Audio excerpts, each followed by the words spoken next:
Какую профессию никогда не заменит искусственный интеллект?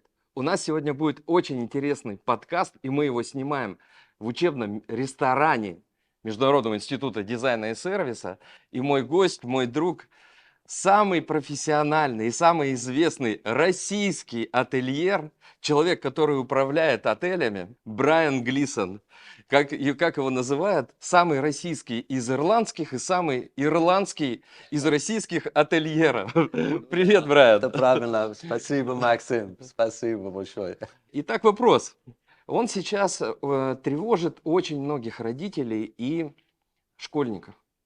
Искусственный интеллект повсеместно замещает человека, и, естественно, большая тревога у родителей и у школьников, какую же выбрать профессию, чтобы потом не остаться у разбитого корыта. Давай сегодня поговорим про отельную сферу, про сферу гостиничного бизнеса. Как дела там обстоят?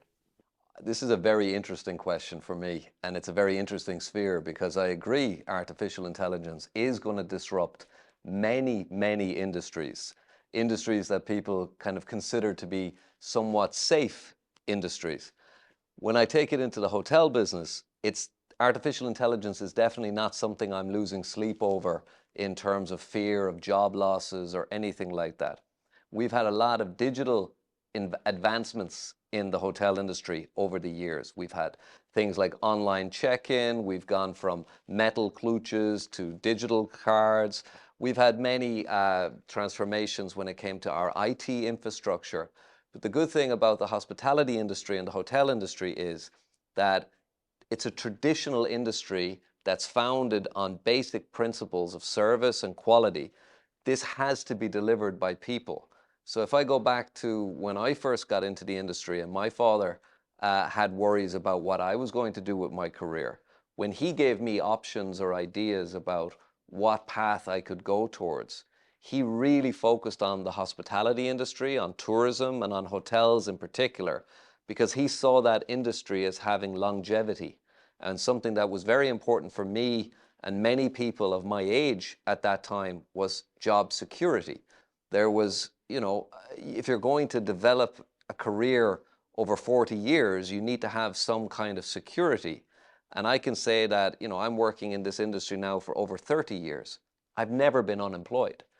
I think, if I'm lucky enough to have another 30 years in the industry, I don't think I'll ever be unemployed because the industry is growing all of the time.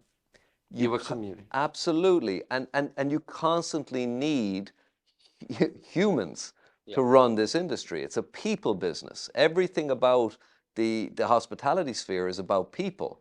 We can have fantastic digital solutions, but you still need people to deliver the service and to deliver the solutions to the guest. So I think if parents are concerned about AI disruption, I think AI will disrupt traditional industries and new industries such as IT, such as finance, maybe in terms of graphic design, maybe in terms of copywriting and things like that. But in our sphere, in the hotel industry, in the restaurant business, in the tourism industry, you're going to need people. So I think that job security that I had as my reason for getting into the industry 30 years ago, it's still here today, 30 years later. It's an industry that will survive all of these challenges as they come. А как ты сейчас оцениваешь индустрию отельного бизнеса здесь, в России? Дай оценку. Мы видим, что повсеместно открываются новые отели. Люди, россияне, все больше путешествуют внутри страны. Как это отражается сейчас на твоем бизнесе? I think the quality in Russia is extremely high. It's something that first attracted me to working in Russia because back when I first came to Russia back in 2013, at that time, Moscow had the second highest average hotel rate globally. It was globally. Tokyo was number one and Moscow was number two. Yeah, way back when. And that was very interesting for me because I wanted to work in a market and in a country that had such high average house rates. And of course now, 10 years later, 11 years later, the amount of hotels has increased substantially. And we've had so many other factors which have affected the hospitality industry as a business. And now, if we look at the industry in the year that we're living in now, it's mostly domestic tourism. We still have some international, but the majority, the high 90% market, is domestic tourism. But when I think about the level of hospitality and the level of quality and the level of service quality, we are absolutely performing at an extremely high level over here. And I think that's very much linked to the domestic business that comes to our hotels. If we're looking at over 90% of domestic business, this is Russian business. Russians want quality. You guys like style. You like things to taste right. You understand producti. You understand the seasonality of food. And you don't mind spending money, but you want to spend money on quality. So I really, really, really enjoy managing hotels and working over here for that reason, because you can constantly drive progress through quality and through service. And I think that's something that we have over here that isn't everywhere globally anymore. I mean, everybody's dealing with similar issues with staffing costs and inflation and finding the right talent, etc. But I think over here, the market demands quality. And that keeps us very sharp and keeps us very focused on continuing to climb up. Немногие знают, вообще люди об этом не задумываются, что отель по обороту иногда превосходит некоторые заводы, промышленные предприятия. Вот можешь примерно в цифрах сказать, примерно какой оборот у хорошего отеля? Только не выдавая коммерческие тайны. Ну, примерно у большого отеля. Oh, that's a difficult. We do okay. Just level, just level. It's million or billion. Oh yeah, I mean, I think hotels in primary locations, you're absolutely in the billions. You're in milliards. I think even with new hotels opening, they can, if they're in the right location with the right number of keys and the right strategy, it's all about strategy. You have to understand your market. If you position your hotel in the wrong way, you're not going to have a fast enough return on investment. So I think key number one when you're planning a hotel, or key number one when you're managing a hotel, is you have to know who your customer is.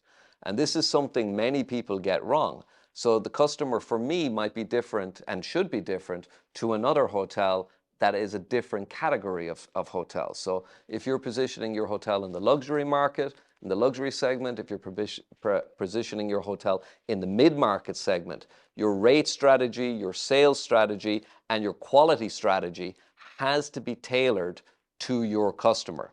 But if you have a hotel of, let's say, more than 250 rooms today in a key location, you can be looking at getting to the milliard range in a very, I would say, in the moment with the current occupancy in the cities, etc., you'd be looking at 2 to 3 years ramp-up phase. Yes. Cool, cool. Почему тебя называют самым российским из ирландских ательеров и самым ирландским из российских? Расскажи о своем пути. Поделись, как ты здесь оказался в России. Вообще расскажи про твой карьерный путь. Расскажи про твой карьерный путь. I think that's a very, I think in Ireland, I'm always asked so many questions about how life is over here. And I've been, I'm here now full-time for 5 years. And this is my second time working in Russia. I worked in the market for the first time in 2013 until 2015 down when the Olympics were in Sochi. I've worked in the Moscow market. I'm back now again in the Sochi market once more. I feel very at home here. I enjoy, number one, I enjoy Russia. I feel at home here. I like the people. I like the culture. I like the values. I think today I'll always have the Irish in me, but I'm nearly a little bit more Russian today than ever before. So yeah, for me, back home in Ireland, I'm kind of viewed as the Irish Russian. And I think over here, more and more people start to see me picking up a lot more Russian habits. So I'm being welcomed well. Of course, yeah. So I started, when I first started in the industry, it was just to earn some extra money. A lot of people come into our business just because they don't know what they're going to do next. So I was 14 and I was working in kitchens in Ireland at the weekends and sometimes in the evenings, holidays. I started in the dishwashing area, so I was cleaning plates, glasses, cutlery, doing all of those things. Then the head chef took me from there and put me into his team, doing all the things that the senior chefs didn't want to do. So I started with vegetable preparation and doing fruit salads, all of the preparation work. Then I started doing breakfast chef for a hotel. Then I was on lunch and dinner service in the kitchen. And then I decided I was going to make this a career. So I moved to the capital city in Ireland. I worked in a very, very good five-star hotel in Dublin, where I learned so much of what I still keep with me today about service and about quality. And I went to university at nighttime to get my qualifications.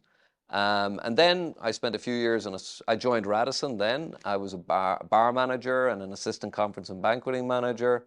I was there for a few years. Then I moved to Australia. I managed a restaurant in Brisbane in Queensland for 2 years. Came back to Ireland, back to Radisson. Radisson found me, brought me back, managing a restaurant near where I grew up for the Radisson Hotel in Ireland.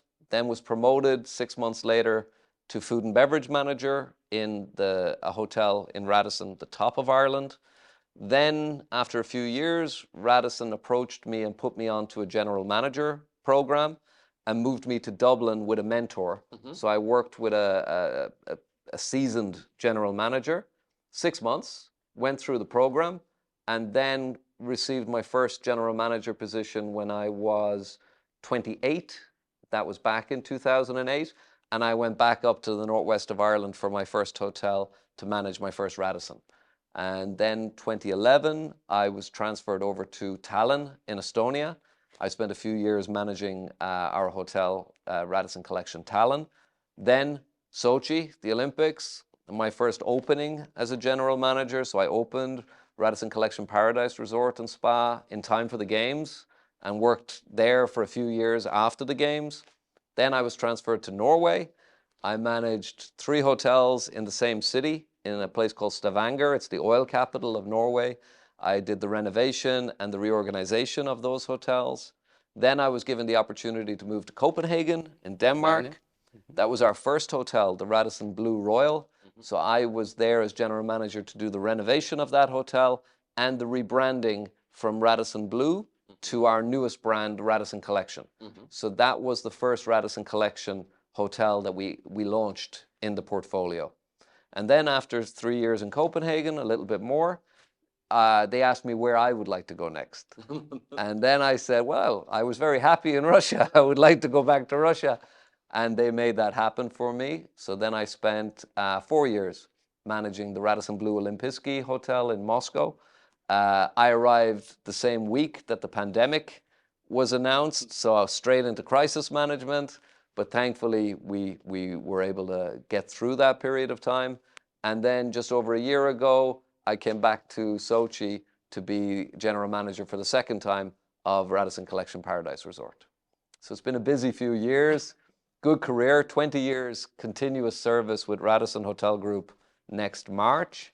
But I'm about 22 years now with the company altogether. And I am 31 years working in hotels at the moment. 31, yeah. Редисон, твоя уже родная сеть. Кстати, вопрос. Многие сети международные после начала СВО ушли из России. А почему Редисон остается и остается таким любимым россиянами отелем? It's good that I'm able to be here today. Ну, наверное, еще из-за того, что она принадлежит китайской компании. I think we were the first international hotel company. We have a very long history with Russia. We were the first international hotel company that actually came into the market way back when. And I think we have a long history with Russia. We're very well known in Russia. Our customers over here are very loyal to us. And I think, you know, we have so many properties operating that it was important for us to have our presence in the market. And we have so many customers and so many guests and so many people working for us. And the hotels are all owned privately. We have so many different owners in that and so many different management contracts that I'm so happy that we have remained and that we are here. You know, it's important for us. And it's very important for me. I've built my whole career with Radisson Hotel Group. Yeah, we are. We're majority owned by Xinjiang. So Xinjiang Group, Chinese group, and I know you know China very, very well. Yeah, absolutely. Ты сказал, что ты стал генеральным менеджером в 28 лет. Как ты думаешь, сейчас изменились стартовые возможности для выпускников школ отельного бизнеса? Насколько этот срок длинный, насколько он длинный этот срок, чтобы от начала карьеры до генерального менеджера, сколько вообще это занимает времени? Это стало больше или короче? It's interesting because in my time, it was considered to be a very fast journey from when I was first a head of department with Radisson to becoming a general manager, because I joined Radisson in 2001 and then I left to move to Australia in 2003, came back to Radisson in 2005, and in 2008 I became a general manager. So if you take it from day one, 2001, to becoming, it was 7 years, which was incredibly fast back then. But today, I can honestly say, with the speed of the industry and the way that hotels are opening so much, today it's actually part of our career plan to get people from frontline positions to general manager positions in about 7.5 years. So we have a career journey map within Radisson Hotel Group, which can bring people from waiter, from front office agent, from day one to a GM position in 7.5 years. But that's just a plan. We have a great plan for those that want it. So I'd say today it's not, I wouldn't say easier, because you have to work to get anything in life, but it's absolutely accepted that it's so possible to do it within 7.5 years. And we have a lot of people, I know them, that have come to us in junior positions who are now running hotels today. And that's a real important part of the general manager's role. That's one of my personal kind of, it's very much a personal goal for me in my job, that I want to create more general managers. Because number one, Russia needs them. But number two, I'd like to have a little legacy also. And your legacy can be your work. It can be your hotels. It can be your results. But I think a better legacy would be how many leaders were created under that leader. Because I think the job of the leader has to be to send the elevator back down. You have to help other people because people helped you along your career. So there's an obligation. I think it's just it's the right thing to do, is to help other people to achieve their career goals and to be successful. Мы работаем с Radisson Group уже более 10 лет, и в России, и во многих городах, и за рубежом.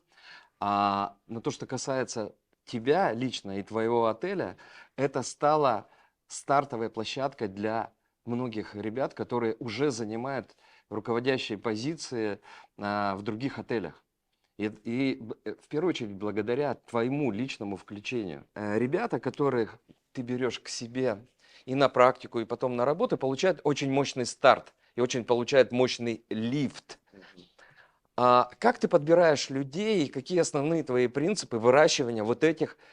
Ты становишься генеральным менеджером для будущих генеральных менеджеров. Расскажи свой секрет и принципы, на которых ты воспитываешь таких лидеров.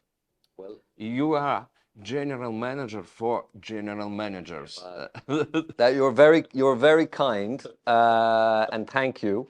But I think what I try and do is I try to pick up where you leave them off. So I think your school, МИДиС, is an excellent school. I would hope that working with me is also an excellent school, because I consider it to be a type of school. Because at least in the hotels that I manage, there's lots of different types of general manager. You know, just like there's lots of different type of people, every general manager has different areas that they focus on. I would be considered to be quite focused on commercial. And when I talk about commercial, commercial is revenue and it's profitability. It's all the numbers, of course. Commercial is also the sales strategy, the marketing, etc. But what commercial is for me is really the quality and the service and the positioning of the property. So I think with the students that work with me, they learn a lot about the consistency, the stabilna of service, and making sure that we do the right things každý den. Not just, 5 out of 7 days of the week, but being really consistent every single day. Because I think to really have a great hotel or to really have a great business, you need to give people a consistent experience. So you every day need to be focused on quality, every day need to be focused on training, every day need to be focused on safety, every day need to be focused on the numbers. So I think, and also I like to share as much knowledge as possible with everybody, because I think that if you do have transparent and very open communication, everybody gets the knowledge together at the same time. So then there's no mistakes about understanding where we're going, because you need to have the common vision and everybody needs to understand what that vision is. If it's just a vision that sits with me and nobody else knows about it, we're not going to get there. So we engage everybody, we try and involve everybody. We're very clear on our objectives, very clear on where we're going. And then we have all of the tools available to us for one-to-one meetings, to give feedback. Everybody has their own development plan. Everybody has time with the GM or with the department head. We have lots of different social activities together.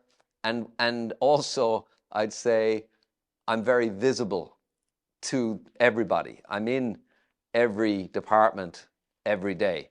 So there's loads of opportunities to ask questions or to learn or to share experience. So I think this is why. And also, at the end of the day, we want people to be successful. Like I said earlier, it'll be my badge of honor to see these people running hotels and running departments and maybe having their own businesses. This will be a great sense of satisfaction for me personally. Когда мы встречаемся с родителями и со школьниками и рассказываем об этой сфере, о сфере гостеприимства, ресторанный, гостиничный бизнес, то мы всегда говорим, что ориентируем родителей, и естественно, студентов, что не стоит дожидаться конца обучения вуза и надо строить свою карьеру, начиная с первого года обучения, чтобы за 4 года студент уже получил трудовой стаж и опыт внутри этого учебного процесса. Вот как ты относишься к этому и как, на твой взгляд, должен быть построен учебный процесс? Наш учебный процесс мы строим вместе. Как вообще ты относишься вот к этой утверждению, что не только в ресторанном гостиничном бизнесе, а вообще по другим специальностям строить карьеру необходимо с первого года обучения? I completely agree with that strategy. I did it that way. I absolutely did it that way because you need the education. You absolutely need to have your formal education, but theory is theory. And practice is practice. And yes, you can take the theory, but you have to have experience to put it into practice. And I think it's absolutely invaluable to have the practical experience at the same time as you're getting the education delivered to you theoretically, because then you can apply it to real life situations. And I can give you a perfect example. I remember being in university for hotel management and learning about fire safety. Fire safety theory is very, very good. There's a lot of different, procedures and a lot of different information. Be in a hotel when the fire alarm goes off. That's where you get the experience. That's where you actually get the practice. That's when you learn about proper evacuation techniques, how to organize a team, how to evacuate your hotel, your guests, and everybody quickly. And it's the same with everything else. I can tell you how to cook a dish, but go into a kitchen and then cook the dish. It's two completely different things. When you see that chef cutting up, it looks fine. Take a knife and do it. And then you'll actually learn. And I think you have to learn by touch. You have to learn by taste. You have to learn by feel. So yeah, experience and practical experience, the earlier you can get that, the more confident you're going to be in your career. Even if I look at my own career, the GM I was when I was in 2008 versus the GM I am in 2024, completely different because I have more hours of experience under my belt. So, you know, there's this dynamic that to be an expert in something, you need 10,000 hours. You can start those hours as quickly as possible to get to that expert level. Опять же, когда мы встречаемся со школьниками и с родителями, они немножко, пока сильно не разбираются в этой сфере, в сфере гостеприимства, но для них привлекательна вот эта внешняя оболочка, то, что они могут встречаться с селебрити, со знаменитостями, они могут путешествовать по миру, и развиваться и лично, и профессионально. Расскажи о твоих историях. Про селебритис, про знаменитостей. Вообще, это же на самом деле это важная составляющая этой профессии, этой сферы. Поделись своими историями. Я знаю, что есть там и веселые. Расскажи, это будет интересно. Absolutely. Well, it's definitely an industry where you're going to meet the world. So if I look back at my career, I can tell you in 1999, the MTV Europe Music Awards came to Dublin, and I was working in the top hotel in Ireland. I still consider it to be the top hotel in Ireland today. This is where I learned all about quality and service. And every celebrity from music, from film, everybody who was coming to these awards stayed at this hotel. So we met everybody that was on there and these are very famous names. And then throughout my time in hotels, I've met kings, queens. I've been a butler for movie stars, you know, for days where I'd be in their suite, you know, letting interviewers come in to interview them and making sure they have everything they need to be comfortable, making sure their dinner arrangements were taken care of. We've had actors, sports stars, football teams, rugby teams, hockey teams. I mean, during the Olympics in Sochi, we had everybody. Yes. In our hotel, and we had, you know, musicians as well, and I can actually say we had Lenny Kravitz staying with us, we had 30 Seconds to Mars staying with us. They were all playing concerts around that time in the game. So yeah, if you work in the right level of hotels, in the right locations, you're absolutely going to meet celebrities, you're going to meet politicians, you're going to meet all of these people. But they're just guests, like everybody else. You know what I mean? Like everybody else, they're just guests. И все хотят хорошего сервиса и настоящего душевного отношения. And everybody actually... Definitely. They choose your hotel because your hotel meets their expectation, or they see your hotel as somewhere where they can be comfortable and where they can be safe and where they can be, you know, looked after like everybody else. So we do that. Отель – это еще и про гостей из разных стран, а это разные культурные особенности. Вот как, что необходимо знать профессиональному ательеру, кроме своих, так сказать, hard skills, что необходимо знать, и это критично, именно работая в международном контексте. А мы видим, что даже у нас сейчас Челябинск, в наш Редисон и в другие отели приезжает много иностранцев, потому что бизнес становится все более и более активным. Как подготовить к себя вот к этим культурным различиям, и как это учитывать нам в обучении? Дай нам совет. No, I mean, I think that guests are guests at the end of the day, and your client is your client. Mm-hmm. So if you have the right standards and the right procedures in place, then looking after a local guest or looking after an international guest, those standards should be there to be able to take care of both. There should be no deviation. The key is to have the right standards in place, the right standards at the front desk, the right standards in the restaurant, the right standards in the engineering, in the maintenance, in the spa, you know, whatever your hotel has. You need to have the standards in place for your guest type. So the guest type in a 5-star hotel, they expect certain things, and the 5-star classification system in Russia makes sure that every hotel has those things. But the key thing, I think, today in service is we have to be service orientated. It's very easy to see the difference between a hotel that is service orientated and a hotel that is process orientated. And I'm not just talking about Russia, I'm talking globally. You can go into certain hotels and it feels like you're going into a bank. All they want is your credit card. You need to sign this paper. You need to sign this paper. It's transactional. I like to go to hotels and I like to manage hotels where instead of being checked in, you're being welcomed. I think that's a huge difference. I think you check in for a flight, but I think you should be welcomed to a hotel. So I think the service mentality, understanding that the basics of hospitality is hiring nice people to be nice to other nice people.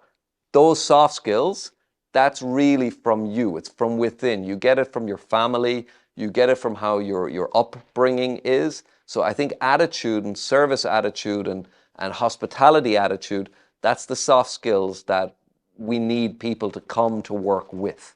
We can train everybody in the hard skills. You can learn the numbers. You can learn chef skills. You can learn technology. We can teach all of this. But your attitude and how you show up to work, that's really on you to bring to the industry. Как ты думаешь, насколько критично сейчас знание иностранных языков? И если языки нужны, то какие сейчас самые важные, на твой взгляд? I think it depends very much on your market, but I definitely recommend knowing a second language. I mean, today working in Russia through Russian is absolutely acceptable and widespread. When you go into the five-star hotels and you have more international visitors, English is necessary as a second language. Also, if you want to build a career in an international hotel company, that international hotel company will normally use English as the business language. If we look today at our market over here in Russia, and if we look at Chinese. there you go. Absolutely. And we see now, we see more and Это more. очень важно. Absolutely. And we see more and more hotels starting to tailor to this market. You go to breakfast and there will be a Chinese section. There will be, Chinese delicacies. There will be even welcome cards in Chinese. You might even have a member of the team that is able to speak Chinese and have the marketing material and the website, etc., also translated. So I think it depends on your market, but definitely with the international hotel companies, I'd strongly recommend English as a second language. It's only going to help you.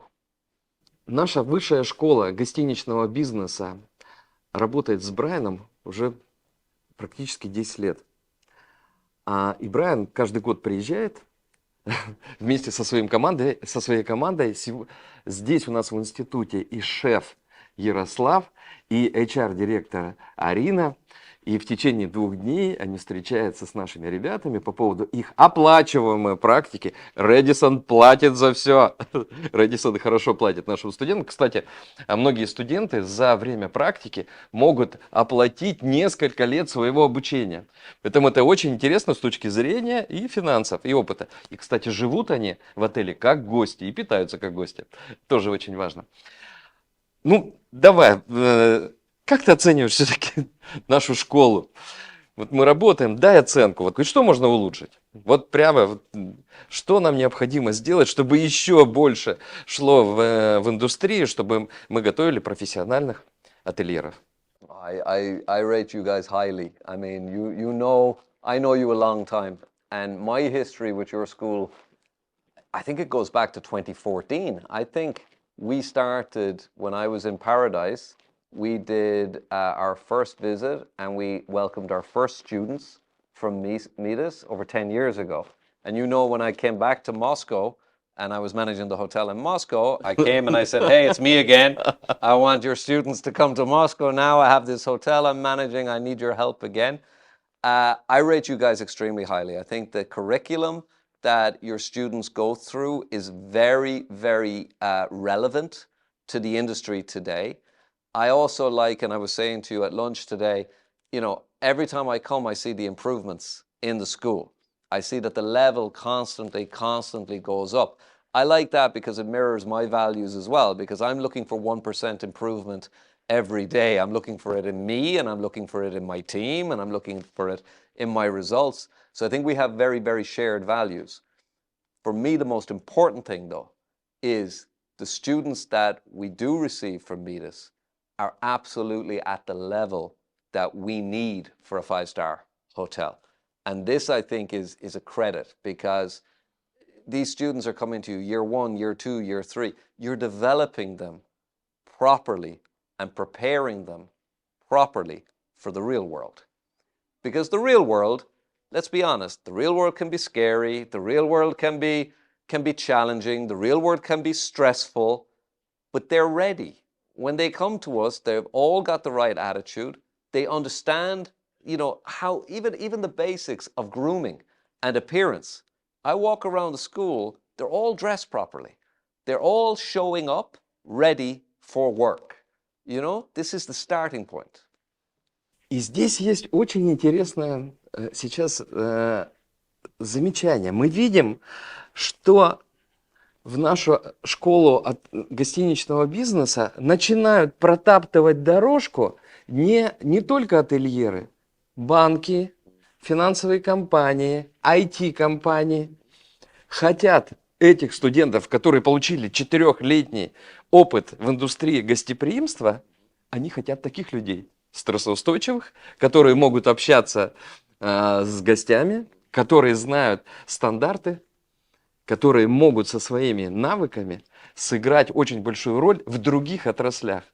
А как, кстати, в Ирландии с этим также все обстоит? No, absolutely. I think the skills are transferable. I mean, once you learn the standards, and once you learn, I mean, also hotels are huge.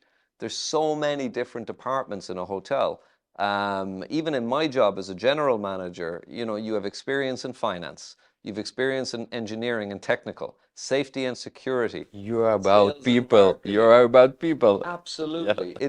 It's crazy. You get exposed to all of the different specialities, but also you're prepared with a certain discipline in our industry. You're prepared to show up on time. You're prepared to groom correctly, to dress correctly, to make sure that you show up for the guest, personal relationship skills. You're working directly with guests, but you're also working in teams. So it shows that you can work as part of a group, and it shows that you can work individually. And then you're learning the hard skills, and you're also learning from all of the people around you, not just your colleagues, but also the guests. So I can absolutely understand why other industries target employees that have been trained by the school, because those standards that you set them up with, and those skills are transferable across all industries. Мы понимаем, что искусственный интеллект никогда не заменит человека в индустрии гостеприимства. И это одна из наиболее безопасных сфер сейчас для выбора профессии школьникам и, естественно, их родителям. Брайан, у тебя есть возможность обратиться к ребятам и пригласить их в эту замечательную сферу, сферу отельного бизнеса и туризма.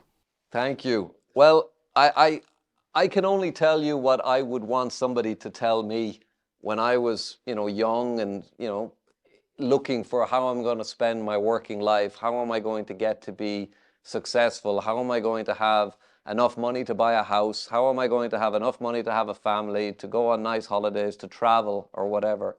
When my father spoke to me about my options for my career, and this is over 30 odd years ago, he told me, you know, Brian, tourism has been around a very, very, very long time. You're going to work in very, very, very good conditions. You're going to always have food to eat. You're always going to have, you know, the best of everything around you. You're going to work with lots of different people, and you're going to have a job for life. And me taking that decision allowed me to build a successful career. It allowed me to travel the world and do all of the things that I wanted to do with my life. And now I have the opportunity to help other people to also develop their careers, and they're also going to have a job for life.